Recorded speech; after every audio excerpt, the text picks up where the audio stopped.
En junio de 1944, frente a la costa de Normandía, apareció una máquina que no parecía pertenecer a una invasión. No tenía torreta, no tenía cañón, no parecía un tanque preparado para abrir fuego contra una posición alemana. Desde lejos, más bien parecía una caja de acero demasiado alta, montada sobre orugas, avanzando lentamente entre las olas grises.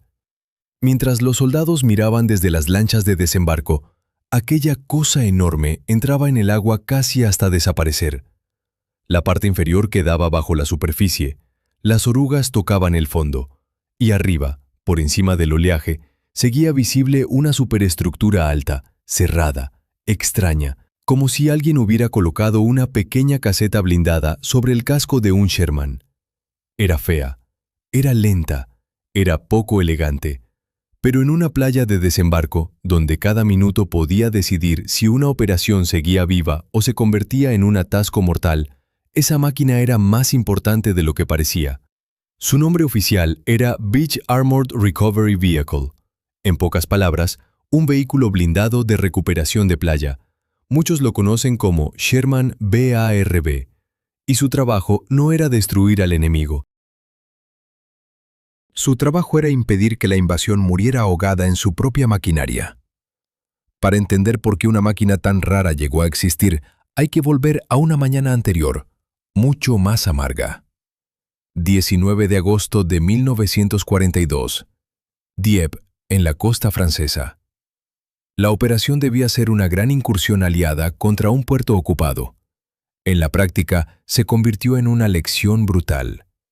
Casi 5.000 soldados canadienses participaron en el ataque y más de 3.300 se convirtieron en bajas. Muchos murieron, muchos fueron capturados, y los que regresaron llevaron consigo una verdad que ya nadie podía ignorar. Tomar una playa no era solo desembarcar soldados.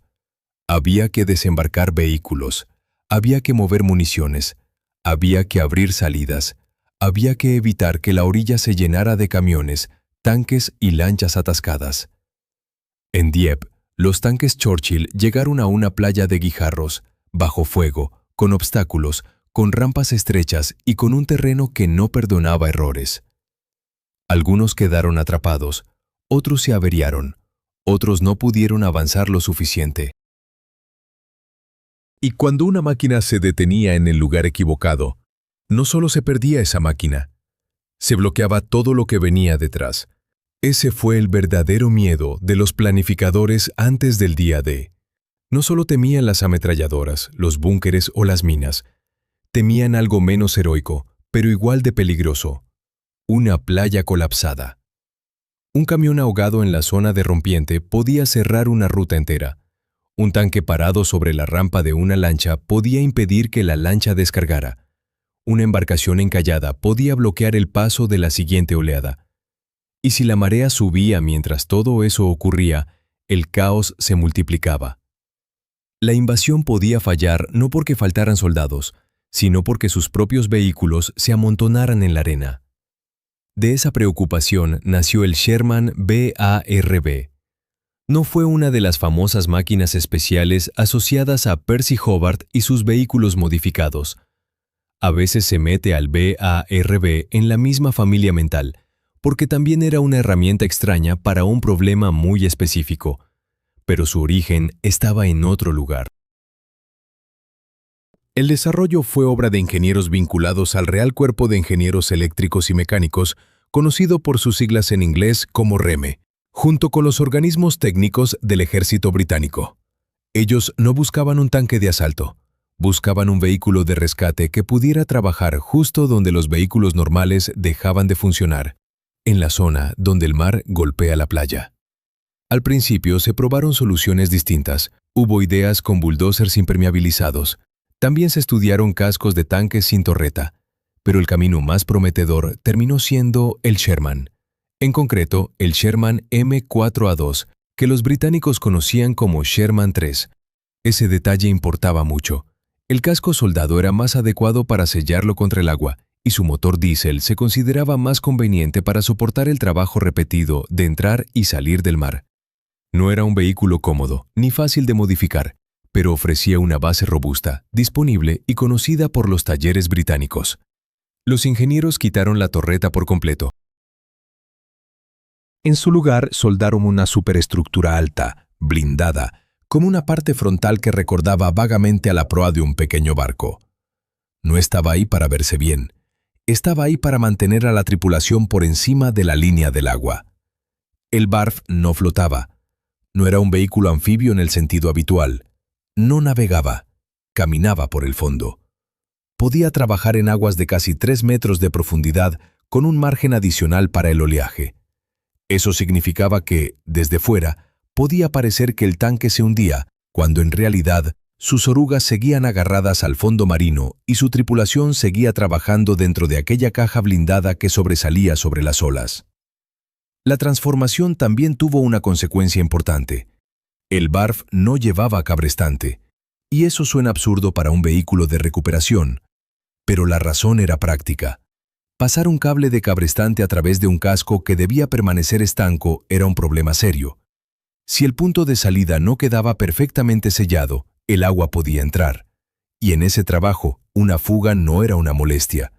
Era una amenaza directa para la máquina y para la tripulación. Así que el barf recuperaba vehículos de otra forma. Empujaba, arrastraba, tiraba con cables. En el morro llevaba un gran bloque de madera envuelto y protegido, pensado para apoyar contra lanchas o vehículos sin destrozarlos de inmediato. Con eso podía empujar una lancha encallada hacia aguas más profundas o mover un vehículo atascado lo suficiente para despejar una ruta. En tierra firme podía tirar de cargas pesadas, pero en el agua todo era más difícil. Cada metro de profundidad reducía la eficacia. La resistencia del mar, el fondo irregular, la arena, el barro y el oleaje convertían una maniobra simple en un combate físico contra el entorno. Y ahí entraba una de las características más extrañas de esta máquina, su tripulación. El conductor apenas veía cuando trabajaba en aguas profundas. Dependía de las órdenes del comandante, que observaba desde arriba. También iban mecánicos de recuperación, preparados para enganchar cables y resolver problemas bajo presión. Y de forma muy poco común para un vehículo blindado, la tripulación podía incluir un buzo entrenado para aguas poco profundas. Ese buzo era esencial. Cuando un camión o un tanque quedaba hundido y apenas se veía desde la superficie, alguien tenía que bajar, encontrar el punto de enganche y colocar el cable. A veces se trabajaba casi a ciegas, con agua fría, con oleaje, con ruido, con humo, con artillería cayendo cerca. En los relatos del REME se menciona que algunos buzos llegaron a abandonar parte de su equipo y a bajar conteniendo la respiración cuando la situación lo exigía. No era una técnica ideal, no era una escena limpia de manual. Era una solución desesperada para una playa donde no había tiempo que perder. Y ahora, imagina el 6 de junio de 1944. Las lanchas se acercan a Gold, Juno y Sword. Los primeros vehículos bajan por las rampas. Algunos avanzan, otros se paran, otros se ahogan cuando el agua entra donde no debe. La arena cambia bajo las orugas, las ruedas patinan, las rampas se atascan, la marea sigue subiendo. En una playa de desembarco, el enemigo no necesita destruirlo todo. A veces basta con que una sola ruta quede bloqueada. Y por eso los BARF tenían que estar entre los primeros. No llegaron para lucirse, llegaron para trabajar desde el primer minuto. Si un camión se quedaba muerto en la rompiente, el BARF entraba al agua. Si una lancha quedaba clavada en la arena y no podía retroceder, el BARF se colocaba contra su proa y la empujaba hacia el mar. Si un tanque se detenía en una rampa y bloqueaba el desembarco, el BARF ayudaba a retirarlo. No era una tarea espectacular, pero era una tarea que mantenía abierto el flujo de la invasión. Los hombres, la munición, el combustible, las ambulancias, los ingenieros y los cañones no podían llegar si la playa se convertía en un depósito de chatarra. El BARF era una máquina creada para impedir eso. Y aquí está lo curioso. En las películas, los vehículos que se recuerdan son los que disparan. El tanque que avanza, el cañón que destruye un búnker, el vehículo que cruza una defensa alemana. Pero en una operación anfibia, la victoria también depende de máquinas que nunca reciben ese tipo de atención. Máquinas que empujan, máquinas que limpian, máquinas que sacan de en medio el desastre antes de que el desastre bloquee a todos. El BARF pertenecía a esa categoría. Según el Museo Reme, estos vehículos fueron una parte clave para mantener el movimiento en las playas británicas y canadienses. Y el contraste más duro se ve cuando se mira lo ocurrido en Omaha. Allí, el desembarco estadounidense sufrió una combinación terrible de defensas fuertes, mar agitado, retrasos, pérdida de apoyo blindado y confusión en la playa. Los tanques anfibios del Batallón 741 fueron lanzados lejos de la costa. De 29 que entraron al agua, solo 2 consiguieron llegar por sus propios medios a la playa. No se puede reducir Omaha a una sola causa. Sería injusto y simplista. Las defensas alemanas eran distintas, el terreno era difícil y muchas decisiones se encadenaron de forma fatal. Pero la comparación muestra algo importante. Cuando el apoyo especializado no está donde se necesita, la playa puede devorar vehículos, tiempo y vidas a una velocidad terrible. En Gold, Juno y Sword, los BARV no hicieron desaparecer el peligro. No volvieron fácil el desembarco. No hicieron que las defensas alemanas dejaran de existir, pero ayudaron a mantener las rutas abiertas. Y en una invasión de ese tamaño, mantener una ruta abierta podía ser la diferencia entre una segunda oleada que avanza y una segunda oleada atrapada bajo fuego, esperando detrás de un obstáculo que nadie puede mover. Por eso, esta máquina rara merece más atención de la que suele recibir. No era perfecta. De hecho, vista con criterios normales, estaba llena de defectos. Era alta y visible. No tenía armamento principal. Su forma era torpe. La visibilidad del conductor era limitada. No podía nadar.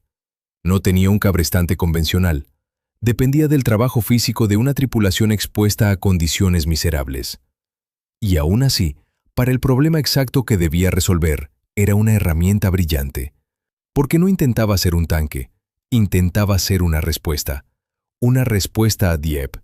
Una respuesta al miedo de que una playa se cerrara por sus propios restos. Una respuesta a la pregunta que todo planificador anfibio tenía que hacerse antes del día D. ¿Qué hacemos cuando los vehículos empiezan a morir en el agua? El BARF siguió en servicio después de Normandía. También se usó en operaciones posteriores, incluida la etapa final de la guerra en Europa. La idea sobrevivió al Sherman. Más tarde apareció una generación basada en el Centurion, y décadas después, vehículos de recuperación de playa basados en cascos más modernos mantuvieron vivo el mismo concepto. Eso dice mucho. Una máquina puede parecer absurda en una fotografía y aún así resolver un problema tan importante que su idea continúa durante generaciones. Hoy se conocen muy pocos Sherman BARV supervivientes. Uno de los más conocidos es Vera, conservado en Portsmouth por The D-Day Story. Otro ejemplar fue adquirido por el Canadian War Museum, convirtiéndose en una pieza especialmente importante para contar la participación canadiense en Normandía. También se mencionan otros supervivientes en museos y colecciones.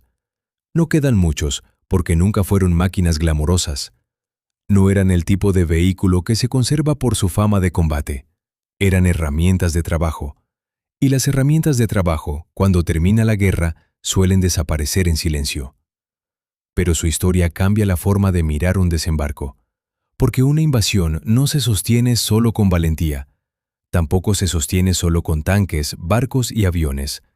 Se sostiene con logística, reparación, recuperación y movimiento. Se sostiene con máquinas que existen para resolver los problemas que nadie quiere ver en una pintura heroica.